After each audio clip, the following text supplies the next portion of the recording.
अनुशासन पर्व। युधिष्ठिर को समझाने के लिए भीष्म जी के द्वारा गौतमी ब्राह्मणी, व्याध, सर्प, मृत्यु और काल के संवाद का वर्णन। नारायणं नमस्कृत्य नरं चैव नरोत्तमं देवीं सरस्वतीं व्यासं ततो जयमुदीरयेत्। अंतर्यामी नारायण स्वरूप भगवान श्री कृष्ण, उनके सखा नर रत्न अर्जुन, उनकी लीला प्रकट करने वाली भगवती सरस्वती और उसके वक्ता भगवान व्यास को नमस्कार करके आसुरी संपत्तियों का नाश करके अंतःकरण पर विजय प्राप्त कराने वाले महाभारत ग्रंथ का पाठ करना चाहिए। युधिष्ठिर ने कहा, पितामह, आपने शांति प्राप्त करने के लिए अनेकों सूक्ष्म उपाय बतलाए, किंतु अभी मेरा हृदय शांत नहीं हुआ। बाणों से भरे हुए आपके शरीर तथा उसके गहरे घाव को देखकर मुझे जरा भी चैन नहीं मिलता। बार-बार अपने पापों की ही याद आती है। पर्वत से गिरने वाले झरने की तरह आपके शरीर से रक्त की धारा बह रही है। आप खून से लथपथ हो रहे हैं और अपनी आंखों आपकी यह दुर्दशा देखकर मैं वर्षा काल के कमल की तरह गला जाता हूँ। मेरे ही कारण दूसरे राजा भी अपने पुत्र और बंधु बांधवों सहित मारे गए हैं। इससे बढ़कर दुख की बात और क्या हो सकती है। ओह, मैंने ही आपके जीवन का अंत किया है और मेरे ही द्वारा अन्य सुहृदों का भी वध हुआ है। आपको इस दुखमयी अवस्था में जमीन पर पड़े देख मुझे तनिक भी शांति नहीं मिलती। यदि आप मेरा प्रिय करना चाहते हैं तो कुछ ऐसा उपदेश दीजिए जिससे मैं परलोक में इस पाप से छुटकारा पा सकूं। भीष्म जी ने कहा, महाभाग, तुम तो सदा परतंत्र हो, फिर अपने को शुभ कर्मों का कारण क्यों मानते हो? वास्तव में आत्मा का कर्तृत्वहीन स्वरूप अत्यंत सूक्ष्म और इंद्रियों की पहुंच के बाहर है। इस विषय में जानकार लोग गौतमी ब्राह्मणी, व्याध, सर्प, मृत्यु और काल के संवाद रूप प्राचीन इतिहास का उदाहरण दिया करते हैं। पूर्व काल में गौतमी नाम वाली एक बूढ़ी ब्राह्मणी थी जो शांति के साधन में लगी रहती थी। एक दिन उसने देखा उसके इकलौते बेटे को सांप ने डस लिया और उसकी मृत्यु हो गई। इतने ही में अर्जुनक नाम के एक बहेलिये ने उस सांप को जाल में बांध लिया और अमरशवश उसे गौतमी के पास लाकर कहा, देवी, तुम्हारे पुत्र के प्राण लेने वाला नीच सर्प यही है।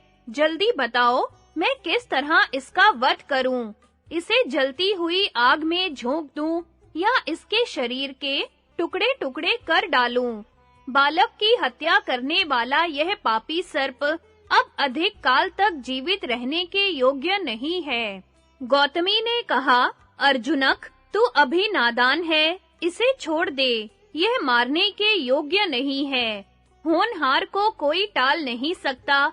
इस बात को जानकर भी इसकी उपेक्षा करके कौन मनुष्य अपने ऊपर पाप का बोझ ला देगा?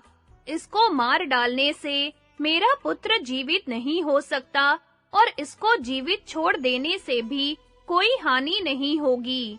फिर इस जीवित प्राणी की हत्या करके कौन अगाध नरक में पड़े? व्याध ने कहा, देवी, मैं जानता हूँ, बड़े बूढ़े लोग किसी भी प्राणी को कष्ट में पड़ा देख इसी तरह दुखी हो जाते हैं। ये उपदेश तो स्वस्थ पुरुष के लिए है। मेरा मन खिन्न हो रहा है, अतः मैं इस नीच सर्प को अवश्य मार डालूंगा। तुम भी इसके मारे जाने पर अपने पुत्र का शोक त्याग देना। गौतमी ने कहा, मुझ जैसे लोगों को पुत्र शोक की पीड़ा नहीं सताती। सज्जन पुरुष सदा धर्म में ही लगे रहते हैं। इस बालक की मृत्यु इसी तरह होने वाली थी, इसलिए मैं इस सर्प को मारने में असहमत हूँ। तू भी कोमलता का बर्ताव कर और इस सर्प के अपराध को क्षमा करके इसे छोड़ दे। व्याध ने कहा, महाभागे, शत्रु को मारने में ही लाभ है। गौतमी बोली, अर्जुनक, शत्रु को कैद करके उसे मार डालने से क्या लाभ होता है? उसको छुटकारा न देने से किस कामना की सिद्धि हो जाती है? क्या कारण है कि मैं सर्प के अपराध को क्षमा न करूं तथा किस लिए मोक्ष प्राप्ति के प्रयत्न से वंचित रहूं? व्याध ने कहा, गौतमी, इस एक सांप से बहुतेरे मनुष्यों के जीवन की रक्षा करनी है। अनेकों की जान लेकर एक जीव की रक्षा करना कदापि उचित नहीं है। धर्म को जानने वाला पुरुष अपराधी का त्याग कर देते हैं। इसलिए तुम भी इस पापी सांप को मार डालो।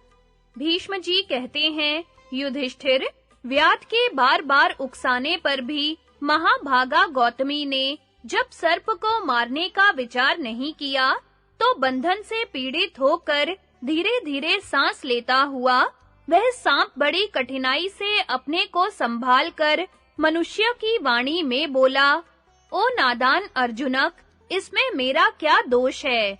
मैं तो पराधीन हूँ, मृत्यु ने मुझे प्रेरित किया है। उसी के कहने से मैंने इस बालक को डसा है, क्रोध करके या अपनी इच्छा से नहीं। यदि इसमें कुछ अपराध है, तो वह मेरा नहीं, मृत्यु का है। व्याध ने कहा, ओ सर्प, यद्यपि तूने दूसरे के अधीन होकर यह पाप किया है, तथापि तू भी इसमें कारण तो है ही, इसलिए तेरा भी अपराध है। अतः तुझे भी मार डालना चाहिए।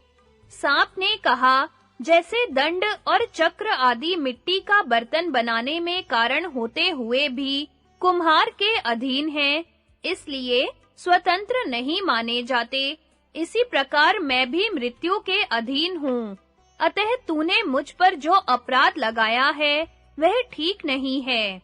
व्याध ने कहा, तू अपराध का कारण या कर्ता ना भी हो, तो भी बालक की मृत्यु तो तुम्हारे ही कारण हुई है, इसलिए मैं तुझे वध्य समझता हूँ।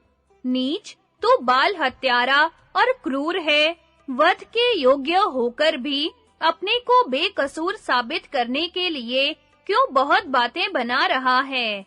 सांप ने कहा, व्याध, जैसे यजमान के यहाँ ऋत्विज लोग अग्नि में आहुति डालते हैं, किंतु उसका फल उन्हें नहीं मिलता, इसी प्रकार इस अपराध का दंड मुझे नहीं मिलना चाहिए, क्योंकि वास्तव में मृत्यु ही अपराधी है।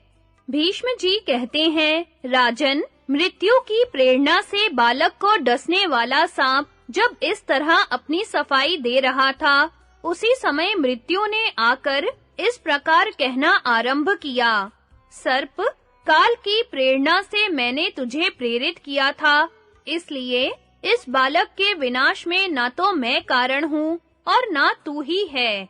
जैसे हवा बादलों को इधर-उधर उड़ाकर ले जाती है, उसी प्रकार मैं भी काल के वश में हूँ।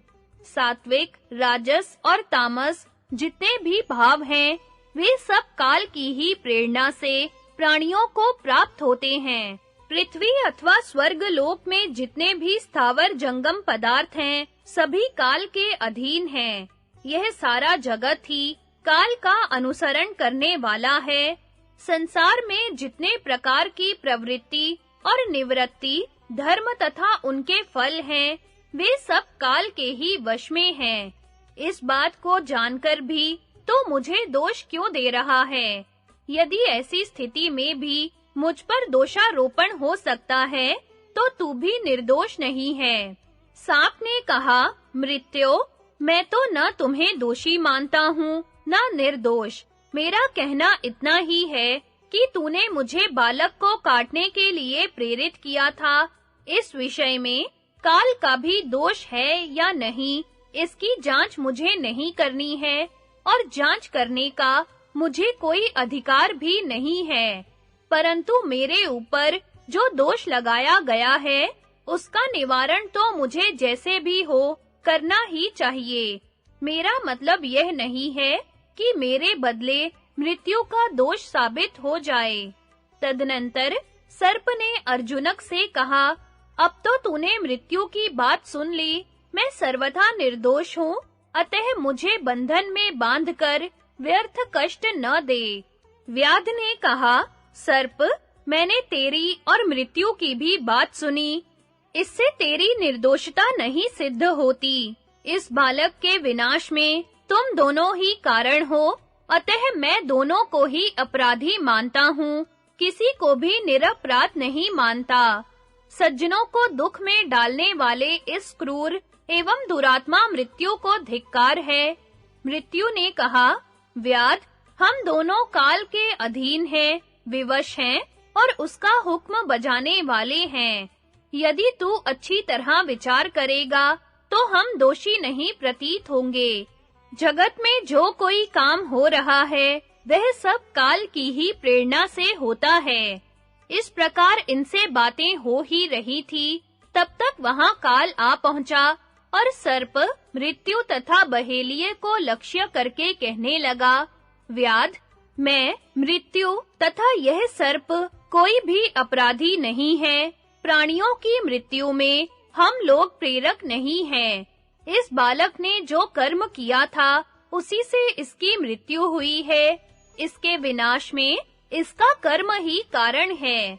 जैसे कुम्हार मिट्टी के लोंदे से जो बर्तन बनाना चाहता है बना लेता है, उसी प्रकार मनुष्य अपने किए हुए कर्म के अनुसार ही नाना प्रकार के फल भोगता है। जिस प्रकार धूप और छाया दोनों सदा एक दूसरे से मिले रहते हैं, उसी तरह कर्म और कर्ता भी एक दूसरे से संबद्ध होते हैं। इस प्रकार विचार करने से मैं, तू, मृत्यु, सर्प अथवा यह बूढ़ी ब्राह्मणी कोई भी बालक की मृत्यु में कारण नहीं है। यह शिशु स्वयं ही अपनी मृत्यु में कारण है। काल के इस प्रकार कहने पर गौतमी ब्राह्मणी को यह निश्चय हो गया कि मनुष्य को अपने कर्म के अनुसार ही फल मिलता है। अतः उसने अर्जुनक से कहा, व्याध, सचमुच इस बालक के मरण में काल, सर्प या मृत्यु कारण नहीं है, यह अपने ही कर्म से मरा है। तू सांप को छोड़ दे और काल तथा मृत्यु भी अपने-अपने स्थान को चले जाएं। भीष्म जी कहते हैं, तदनंतर काल, मृत्यु तथा सर्प जैसे आए थे वैसे ही चले गए और अर्जुनक तथा गौतमी ब्राह्मणी का भी शोक दूर हो गया। युधिष्ठिर, इस उपाख्यान को सुनकर तुम शांति धारण करो, शोक में न पड़ो। सब मनुष्य अपने-अपने कर्मों के अनुसार मिलने वाले लोकों में ही जाते हैं। तुमने या दुर्योधन ने कुछ नहीं किया है, काल की ही यह सारी करतूत है। उसी ने समस्त राजाओं का संहार किया है। वैशंपायन जी कहते हैं, भीष्म जी की यह बात सुनकर महातेजस्वी धर्मज्ञ राजा युधिष्ठिर की चिंता दूर हो गई तथा वे पुनः धर्म विषयक प्रश्न करने लगे।